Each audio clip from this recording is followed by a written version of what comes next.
This video is brought to you by Big Owl Lubricants. Big Owl Lubricants. Go big Owl.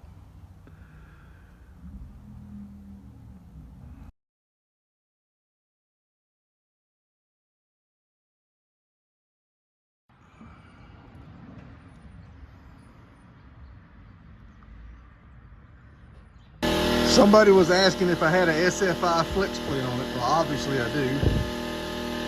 There it is, B&M SFI. Hey folks, Bob here, Monday afternoon. We're gonna try to get this crankshaft out today. This is the 400, the engine that I ran in the car the last 2 years, and the one that, you know, like I said several times, the oil pump failed. So we're going to take the crankshaft out and send it to the shop. I called the machine shop this morning, a different machine shop, and they said they were not backed up. They could probably get it back to me in 4 or 5 days, which is reasonable. So the sooner I get it to them, the quicker I can get it back. Notice the lightning holes in this piston. I don't know if you can see all that in there. See if I can get you focused in there. There we go. I did not do that. I did not build this motor. I've put bearings in it once before, but I have not built it, so that wasn't me on that one. Okay, folks, the crankshaft is out.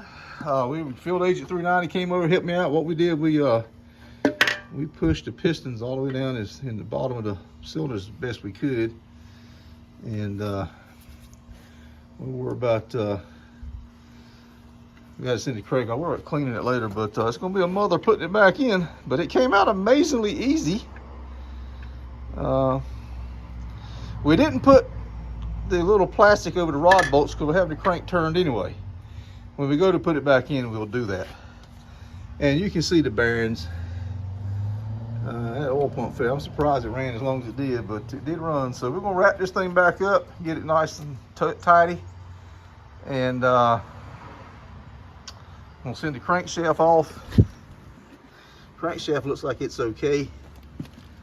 I think we're gonna be all right there on the crankshaft, folks. I've got to get my nut and my bolt out of the end of it there. I was using that to turn the crank, rotate the crank around. So there you have it. Now, of course, I'll pop in new freeze plugs. And we should have this thing back in the car, hopefully in a couple weeks. And we're still gonna work on the 440, don't worry. All right, folks, thanks to Field Agent 390, we got it done. Okay, folks, I picked the crankshaft up today from the machine shop. This is the one I had, the 400. 77 Fury. Fix whatever's needed. That's her, I had the 400. There's the bearings. There's all the parts to put her back together, except for the cam, of course. The cam's a stock cam. That's something different. But we got the rods and the main caps laying here, the water pump housing distributor. So Field Agent 390, hopefully we'll come over this afternoon. We're gonna see if we can get this crank put back in. That crank there is another project I'm working on. That's for this block here. And I was hoping to build a max wedge style car, but it's just coming together slow. I can't find a body worth a damn that I can afford that's close by. See one I can afford that's in California someplace. So anyway, we'll get it. We'll get to it. All right, you go grab me some lunch, and then got some things to do, and then hopefully Field Agent 390 will be over here. All right, folks, we're putting the 400 crank back in the block. Field Agent 390. What we decided to do, we're trying to get the connecting rod bolts out of the way of the crankshaft journal. So we've come up with this little idea of tying ropes to them, a little string to it. On paper, it looks like it's going to work, but I'll let you know if it does. It looks like it will. And we use the bungee cord on a couple. And the main thing, just get the crank in the saddles, then we'll release all this stuff and pull the rods back up into the journals of the rod journals. And so the crankshaft will rotate around to clear the rod bolts is what we're thinking, then we'll pull them up. It's one of them on paper deals.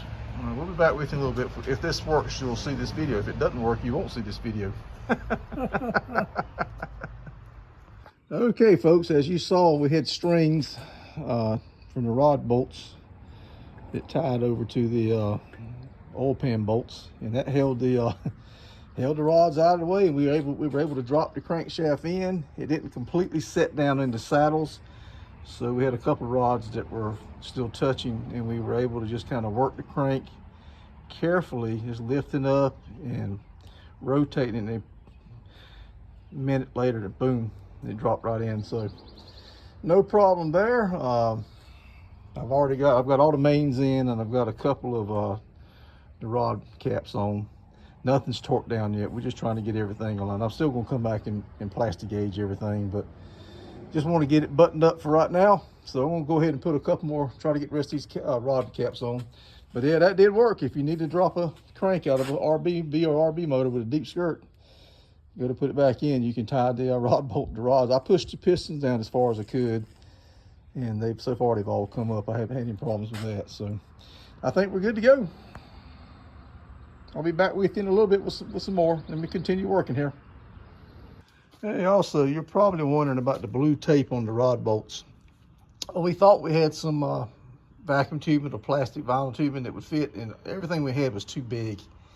It wouldn't fit the bolt tight, so before we went up to the parts store and bought the wrong size 3 times, we decided to put tape on it. It's been a little bit of a problem getting tape off, but it's coming off. It ain't that big a deal. Okay, we got it all back together. I don't have it torqued down. I had a problem with the number 6 rod here. The bearing fell out of it as we were doing all this, and we should have put it in immediately, and we didn't. And I finally put it in, but when I put it in, it didn't feel like it seated in the connecting rod good. Matter of fact, I'm kind of thinking it didn't. So when I turn the motor over, it turns over smooth till it gets right here, and it gets a hard spot, and it goes past the hard spot. Even when you're going backwards, the same way. So I got to take it all back apart anyway to do the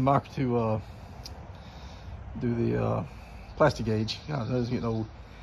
And I'll look at that. Matter of fact, I'll probably do number 6 rod first, and just slide the rod back down, like where it is right here. Just slide the rod back down the piston and reseat that bearing. Make sure that bearing's in good.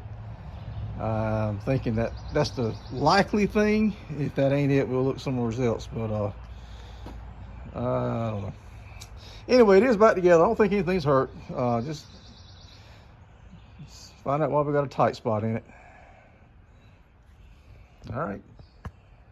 There'll be more continued soon.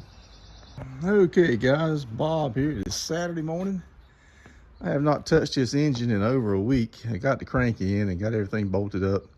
I don't have the rods or the mains torqued down yet.